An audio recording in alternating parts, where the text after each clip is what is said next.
assault, shootouts in broad day. Ain't never in your hood, so I'm coming where your mama stay. I was in the hood, bitch, even in them holidays. I really came for nothing, so on Jason had to find a way. My niggas going schizo, we quit to let that shit blow. I don't give a fuck if I got it, bitch, I'ma need more. They lost me, they tryna find a nigga like he need more. Never stress or big, cause I'm only worried about the C-notes. I banned for the blows.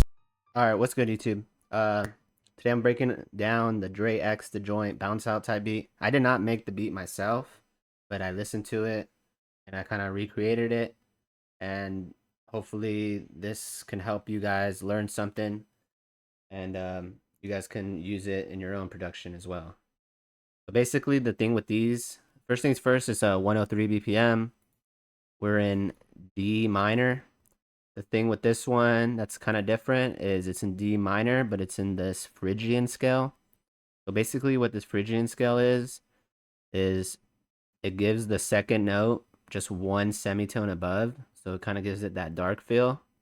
So for D minor, you can use the D sharp minor or D sharp as well. And the thing with this one is it doesn't start on the 1. It starts on the 4 and it works its way up to the 1. And it pretty much just plays with the 5 and 6 and the 1 and 2 to give it like that dark feel.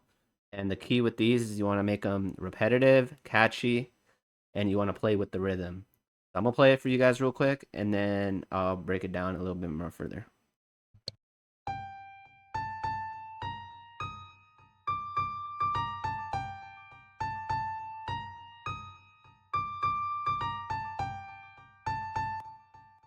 So you're starting on the 4, and then you're working your way up to the 1, and then bringing it back down. And the key with these is you want to add little extra notes like this right here, and like this right here to add more bounce. And that's what really gives it like that rhythm. And pretty much this is the main melody of the whole track. This pretty much carries the whole track. You get this down, you just got to get the drums, and then you get an artist on it, and it's pretty much done. As far as the drums go, I just have the classic snap on the 2s and 4s. And then even on the original track, there's barely any like percussion really, but I just added some percussion. I added this dinky triangle just right here, just to give it a little more bounce. We added the open hat right before the last snap in the bar.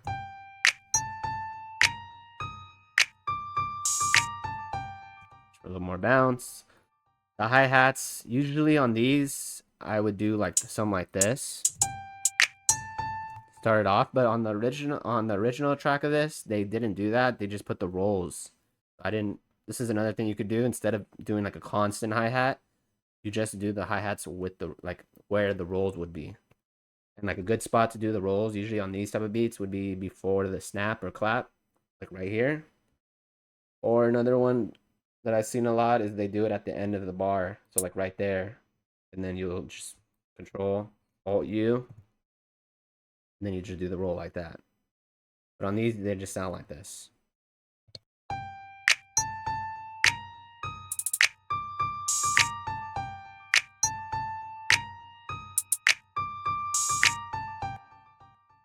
Okay, and then we just got the cymbal on the 1 for more impact. I added a stomp on the second half only.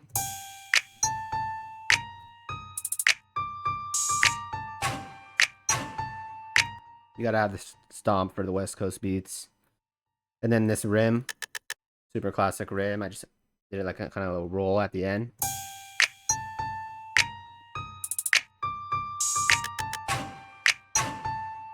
And then I also added this lead. I didn't really use it, but it is there. Cheap lead. It's like the classic cheap lead for West Coast type beats. I'll let you guys listen to it.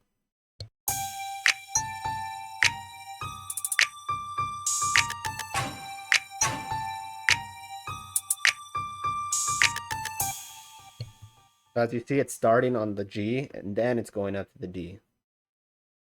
And then it's coming back down. So you don't have to start always on the root note. So that's one thing I learned about this. You can start on the 4th note, 5th note, and work your way up to the root note, and it usually sounds pretty good. For that, I only put this like maybe in the chorus. And then the 808, I just did the classic boom, boom, boom.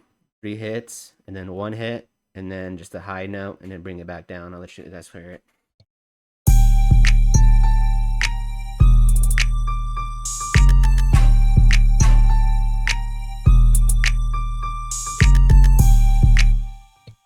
So on this one, I just played like the Phrygian scale, the root notes D, and then I just put up one, and then I just did this to like kind of bring it back. And the key with these is just keep it simple, bro. Like simplicity is really key. It doesn't sound like a lot, but once you put the acapella on there, you'll hear it that it sounds like a full song. And as far as the acapella, you could do it in FL Studio yourself by bringing in the track and extracting the stems and doing all that. But I use Serato sample. I think it's just easier for me. I just take everything out except the acapella. And then this is a good way to test your beat out to see like, because your beat's always going to sound a little empty without the vocal, without the acapella of the artist. So you got to remember that the acapella of the artist is like the main instrument that is going to carry the track. So a lot of the times producers just do too much, add too many sounds. You don't want to add too many sounds. Like I would say 1 or 2 melodic elements at a time, like max. You don't want to add like 3, 4, 5, 6 melodic elements because then there's not enough room for the artist. So a good way to test it out is use an acapella and then play your beat with the artist's acapella and see how it sounds. And you'll realize by doing that you really don't have to do too much. That the acapella kind of fills out everything for you. You know what I mean? So let me play it with the acapella and the beat, and then you'll hear it. So, shootouts in broad day. Ain't never in your hood, so I'm coming where your mama stay. I was in the hood, bitch. Even in them holidays, I really came from nothing. So on Jay's, I had to find a way. My niggas going schizo. We quit to let that shit blow. I don't give a fuck if I got it, bitch. I'ma need more. They lost me. See, as you hear it there, like it sounds full. It sounds cool. A lot of times, especially on these West Coast side beats, the melodies are super, super simple. And then you just go crazy on the drums and percussion. The 808 kind of fills out all the low end for you. The hi-hats and snaps fill out all the high end, and then the artist pretty much carries it all. Even the lead, the cheap lead is like not even really necessary, except unless you really want to like add variation, you can add this like in a certain part of the song, but it's really even that's not even really needed. So the thing with these West Coast beats, keep it simple. You don't need to do too much. Just make sure the drums are bouncy. Do the 3 count, because that automatically makes it bouncy. Add a couple rolls. Just don't do too much with the hi-hats. The hi-hats, you have to keep them very sparse. Put the snap in there. You can use a clap if you want. Add a couple percussion elements to add a little more bounce, but don't go too crazy with the percussion. Add a cymbal for impact. Add a stomp for impact. Do a couple rolls. And that's pretty much it, man. If you guys have any questions, just leave them down below. If you have any other artists or songs that you want me to kind of like break down, let me know. Leave a like, subscribe, and I'll catch you guys in the next video. All right, thank you. I'm gonna try to do more of these tutorials in the future. It's just hard to like make tutorials and make type beats, and then uploading the tutorials on my type beat channel, and it kind of throws off the algorithm and everything. But I think it's important for these tutorials for people to learn and kind of figure out what's going on and what they need to do. And don't copy this exactly, obviously, like I did, but use this kind of to learn from and make it your own style, mix it in with your own production style, and hopefully you guys learned something, man. Appreciate you guys for tuning in, and I'll catch you guys in the next video. Peace.